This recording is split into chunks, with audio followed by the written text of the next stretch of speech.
back and watch the sky. Can't stop from wondering, where do we go? Like a child, I wanted mama there by my side, and stop the thundering when the winds blow. Don't you know I've chosen to stay for love? On my knees I get down and I pray for love. If that's what God wants, I want it too. I really do. Hola, soy Martín Legovich, esto es Órbita Sonora Live Sessions y hoy tenemos el agrado de presentar a Ken Stringfellow. Man, welcome. Thank you so much for being here. Yeah, my pleasure. Well, the first question, how did you feel recording here the live session? Oh, it's great. I mean, you know, when people watch this, they should know that I played a 2-hour show last night and have been doing so every day for the last few days, and that, you know, I was up at 7 this morning to get up here. So, you know, like, it's a little rough around the edges. It takes me all day to wake up to be able to do the show that I do, because it's very physical. Even though it's a solo show, the singing is very intense. So, you know, as I was saying earlier, during the day I don't really have the 5th gear, so I have to push the 4th gear to 50,000 RPMs, but totally works. It was great. Yeah, it was great. What can you tell us about your tour here in Spain? I mean, it's a long tour. Yeah, I mean, it goes by fast, but this is the 2nd tour of Spain I've done for this album. So I did a few shows in December, and here I am back doing 15 shows in 15 days. Wow. In here this month.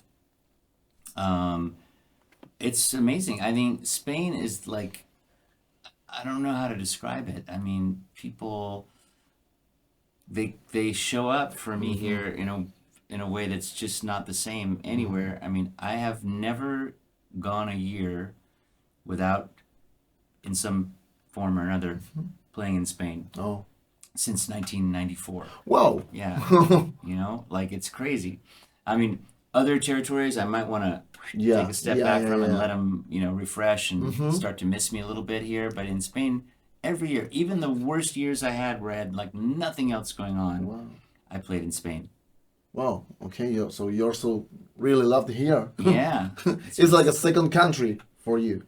Yeah. I mean, it's a very familiar place in many ways, you know. I mean, I could not even tell you how many shows I've played here. Probably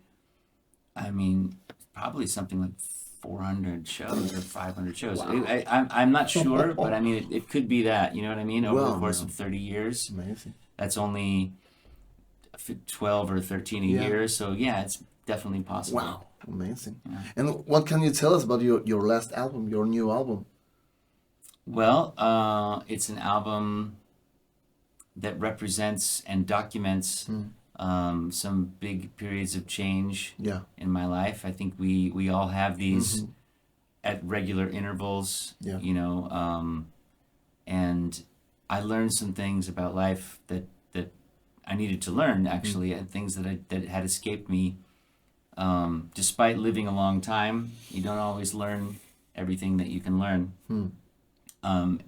Because we tend to, as human beings, we tend to avoid the biggest exploration, which is interior. It's very easy to put that off, and almost everyone does it, because in there is our deepest pain, our, you know, all that stuff is in there, and we usually like, okay, moving on. But at some point you have to look in there, and that inward journey is actually how you free yourself. And that's what Circuit Breaker is about. I mean, a circuit, of course, is a closed loop, right? And we are, all of us, in different forms of closed loops. And if we are lucky, we will break out of the current one and go to a bigger loop, and then we will learn everything we need to learn in that loop, and then you're going to keep going. And life itself is a loop, you know. We incorporate we come in and we go out, but it's really a loop. And this life is also something we're going to break out of, and in theory go to a bigger circuit. That's a theory, unproven, but that's the idea, is that in each part of life you break out of your old patterns to emerge as yet another butterfly. So that's what the album is about. I always thought life was more of a linear process, where you're just climbing the staircase of ambition or whatever, but actually it's a little more cosmic than that. It's not just one thing. It's really exploding out of you leave your youth and all of the craziness of your youth to go to a greater maturity. Sometimes you lose things on the way. Some of us have been married more than once, for example. Sometimes you have that marriage that's early on and it's almost right, but not quite, and it's painful to leave, but then you get to a new place and you have a new life. So it's not just about going up step by step. It's really about an evolution of stages, like a butterfly.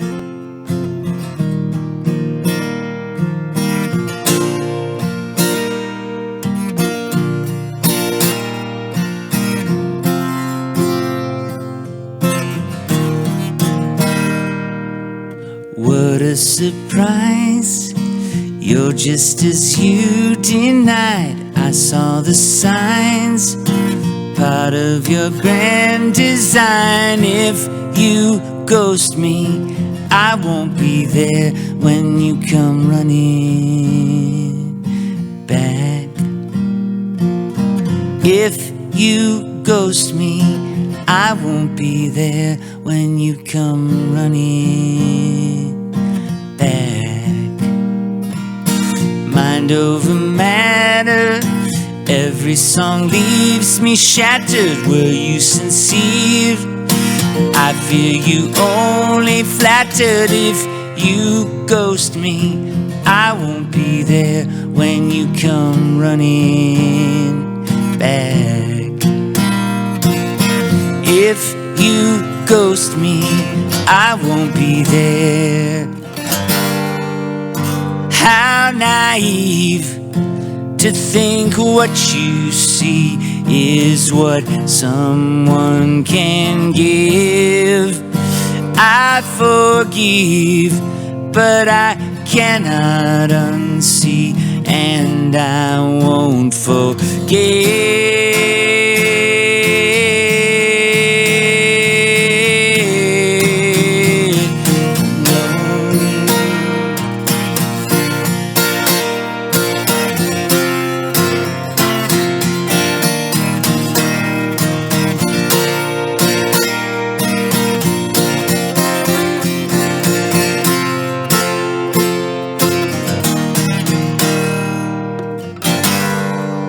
So tragic that all I was to you is just a laugh. Your enemy is by your side as you walk your chosen path.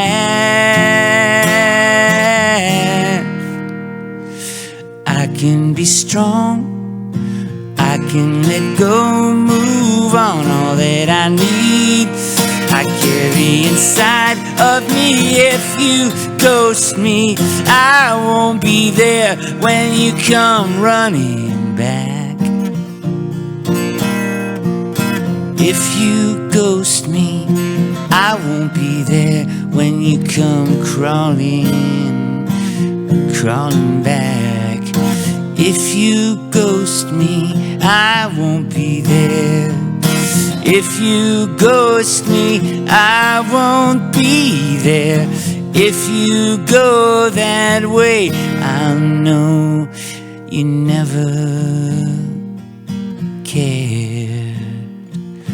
If you ghost me, I won't be there.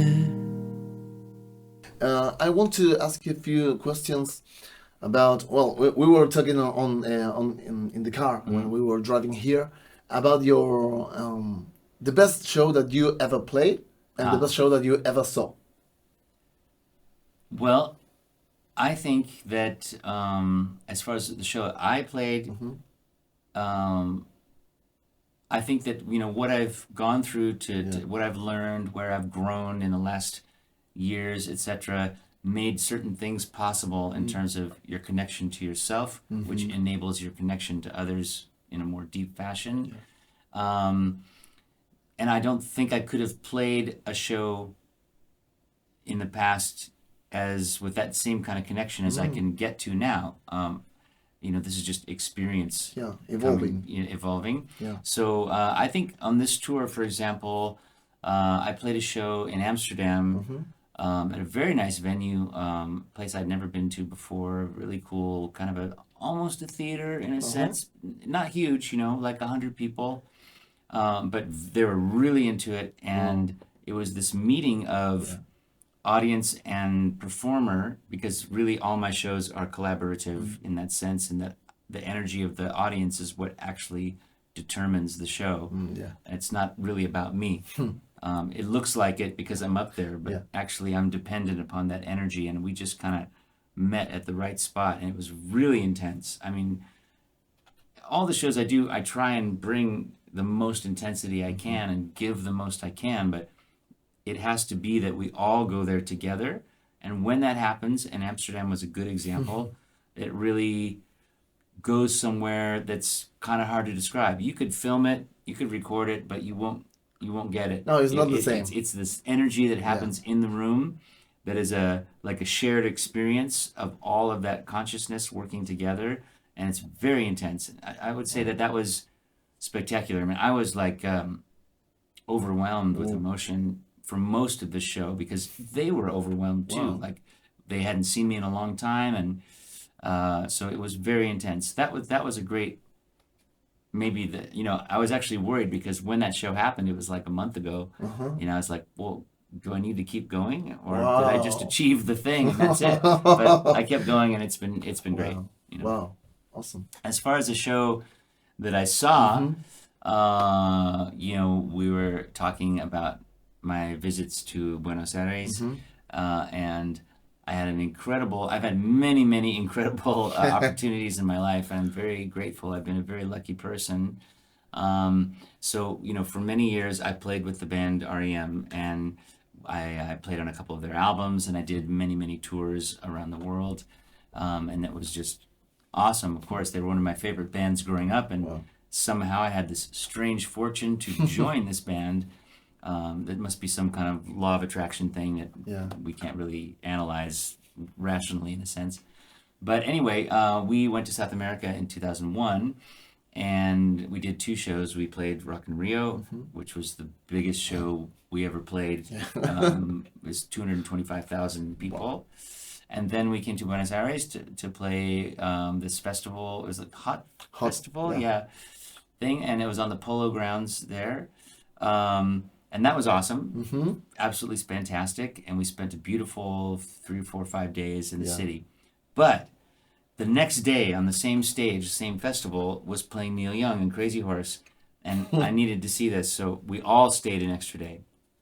And the beauty of it is, my pass worked. I had an all access pass. They didn't change the pass from one day to the other. So I just walked backstage, and then I kept going through the maze, and then I just walked up on the stage, and, there I was. So, pretty much where this camera is, there was Neil Young and the band, and I was there with Noel and Liam Gallagher, who had opened the show, and so we were just the 3 of us, we're broing down, and every song was incredible. He played a great set list.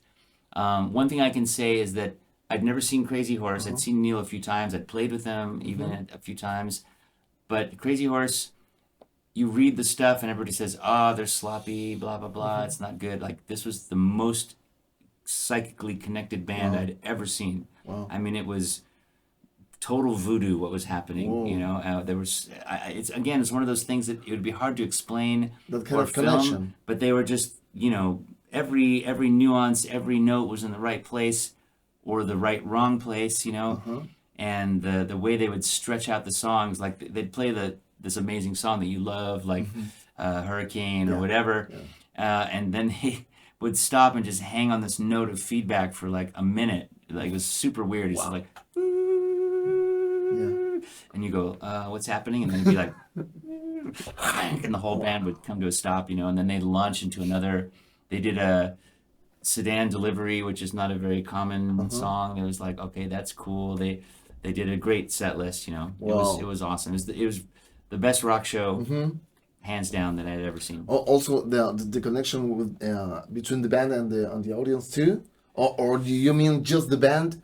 Well, the band, for sure, they had this special thing going on. It was so powerful. Yeah. I was not in the general audience, so I don't really know how they were feeling. I was watching from this special spot on the side of the stage, so I was only... I mean, I could observe their connection very clearly, and it was totally like a... How do you say? Like, you know, these...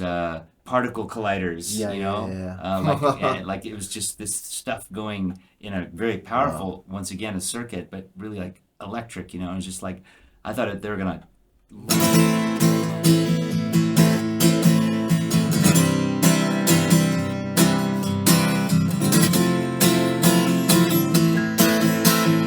Ever since I crawled out, I could never call out, never give my voice to pain that I could never name. I sensed all the vibrations, dragon slain and chased. And follow smoke, you'll find the flame to kill the source of shame.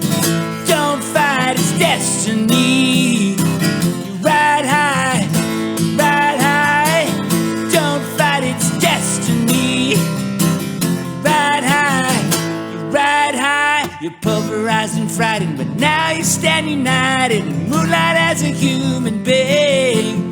Get paid to pull the strings. Your eyes are sorbet-sided, they still let the light in. It's lifted cause beneath the wing. And now a chorus sings, don't fight, it's destiny. You ride high, ride high. Don't fight, it's destiny. You ride high, ride high.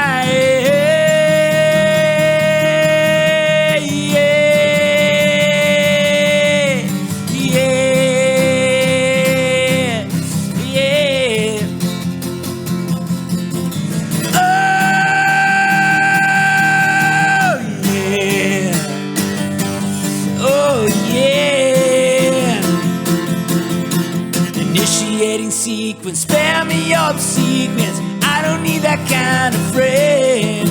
I'll tell you why or when. You're crying cause you're blocked. You never really thought through. You're running out of fools to blame. Are you cheap and even fame? You lick your fate off an idiot's dealer plates. You bleed from your eyes. I taste your lies, here's a kiss goodbye. Don't fight, it's destiny. You ride high, you ride high. Don't fight, it's destiny. You ride high, you ride high. Don't fight, it's destiny. You ride high, you ride high. Don't fight, it's destiny. You ride high, ride.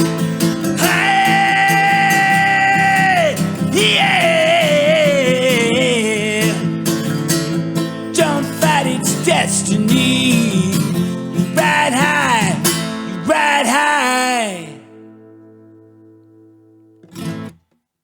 So, I have a last question that I really want to know your first connection with music. If you remember the first time that you heard something that you say, man, I want to do this. That's a really good question, actually, about I want to do this. I don't know if I ever said this. I don't know if I ever said these words, you know. I never thought, even until the day before, like my band released our first album, which went viral in a sense, in the pre-internet sense. It took off. It was like a handmade album, and it got super popular in Seattle. Until that day, I never thought it was possible to. I didn't really understand. Like I saw, okay, you see like Led Zeppelin and Smiths and all these bands. You go, well, but that's that's not for me. That's those guys, or the Pretenders or whatever. So I saw these, people who were there like a different species or something because they were up there. So I didn't think that was something that I would be able to do. I was just playing in my little bands in high school and stuff like that. So I never really thought of it, I'm going to do this. I just did it. And I think that the first music I really connected to, I've told this story before, but it really is quite interesting because I was very different as a child, and I didn't really understand what different meant. As a child, when you're different, it is only a bad thing. Oh yeah. Pretty much, right? People pick on you, all this kind of stuff. I was always 1 year younger than everybody in my school, and we were always moving, so I was always new and all this stuff, and I just did not get other kids. I mean, I was really into books and kind of shy and, so people were difficult for me. Yeah. Communicating was difficult for me. And then one day I was listening to music, I figured out how to operate my parents' record player, and I put on some, I didn't know where to begin. I just grabbed the first record I found and put this thing on. It was some classical piece. And then I was like, I understand this. Like this person or these people or whatever it is, this is like communication. I could really feel the emotional message. Maybe I was wrong, but it felt to me like I was picking up verbatim. It's like if like one day, a language that you'd never understood, like whatever, ancient Greek, and all of a sudden you're reading it, and all of a sudden it formed letters that you could understand and you could read it like magic. This was like magic to me, that this I understand. So this person, this composer, whoever made this music, is talking to me like they're standing in the room. Yeah. And that means that communication with other people is possible. Right now in school, I'm having trouble understanding the other kids and the teachers, what they want, blah, blah, blah. But this I understand. So this I want to improve this communication. It gave me hope that communication is possible. You discovered your language. I discovered a language that is emotional language, which is, I think, the basis of music in general. I think we forget sometimes, you see a band, and for me, sometimes I see bands, and this is not meant to be very critical. I'm just saying that I have a different mission. Yeah. But you see bands, and for them, it seems to be more like, we're going to cosplay as music we like, in a sense. And so they write songs kind of like their heroes, and they dress like their heroes and stuff like this. And it's more like about this, fun thing of playing dress up in a way, and that's cool. It can be fun. But always from the beginning for me, the mission is communication, and to say, because when I heard certain records growing up that were important to me, I would say, wow, somebody else felt like this. I'm not the only one. This is good. There's somebody else out there having this experience, and I'm not so alone. And so what I would like to give as a musician is that exact same experience for other people. And so I'm trying to invite everyone who, who's listening out there on the streaming or with CDs or LPs or at the show, the idea is that we're going to find our common vibration point and then raise it up. And that's the whole mission for me. If I play well or whatever, doesn't really matter. It's more that the person or people listening get the feeling, and we join that feeling kind of network in a sense, together. Wow, beautiful, man. Thank you so much, Ken. Thank you so much for being here. My pleasure. It was a pleasure. Yeah, and I hope to see you again really soon. Yeah, maybe tomorrow. Okay, maybe. Yeah, totally. Now is the time to reckon, time to beckon, be surprised like a letter I just sent it, please return it, just forget it.